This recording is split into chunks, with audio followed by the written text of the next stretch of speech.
පොලිසියෙන්.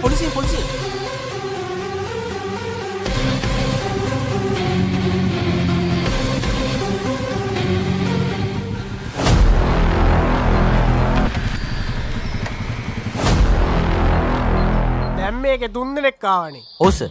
නෑ සර් නෑ. කෝ අනිත් එකා? එයා බැස්සා. කට නෑ සර් අපි දෙන්න විතරයි ආවේ. බීලා නේද ඉන්නේ? අම්මට එපා කියද්දි උදේට ඒකක් හදලා දුන්නා සර්. ඒකේ විලා ගෙදරින් බැස්සා විතරයි මුන් ටික බාර කරලා දැන් ගියා අද බොමු කියලා. නෑ බොරු කියන්නේ සර්. ඔව් සර් මු බොරු කියන්නේ. මොකද්ද බොරුව? ඒක මුගෙන් තමයි අහන්න වෙන්නේ. මන් දන්න බොරුවක් නෑ. එහෙනම් දැන් කිව්වේ මොනවා කියලාද? බොරු කියන්නේ කියලා? මම නෙමෙයි මූ. ඒක තමයි මූ. එක්ස්කියුස් මේ ටවුන් එකට යන්නේ මේ පාරෙන්ද? ටවුන් එකටද? මෙතනින් ඉස්සරහට ගියාම දකුණු පැත්තට පාරක් තියෙනවා. ඊට එහා පැත්තේ තියෙනවා කච්චේරිය. කච්චේරිය ගාවෙන් දකුණු පැත්තේ පාර තියෙනවා පොලිසිය. එතනට ගියා නම් හරි. ඒ මොකටද සර්? උඹලට අපි ඕටුව වගේද පේන්නේ? තුන් දෙනත් එක්ක බයිසිකලේ ඇවිල්ලා තමුන් අතරින් බැස්ස නේද? මං කිව්වා ඔතනින් බහින්න බා ටවුන් එකෙන් බහිමු කියලා. ටවුන් එකෙන් බහිනවා කෙසේ වෙතත් මොකද කට නිසා නම් බඩු නම් බැස්සා. ඒ කියන්නේ බීලා නේ. ඔව් සර්. නෑ සර්. අයියෝ නෑ සර්. පොඩ්ඩක් ඉන්නවා.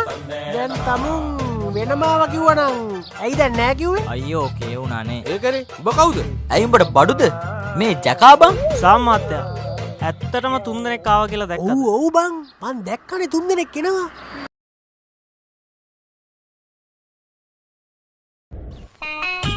මහත්තයා දවස් දෙක තුනකින් කාලා බීලා නෑ මහත්තයා. එහෙම කරන්න හොඳ නෑ.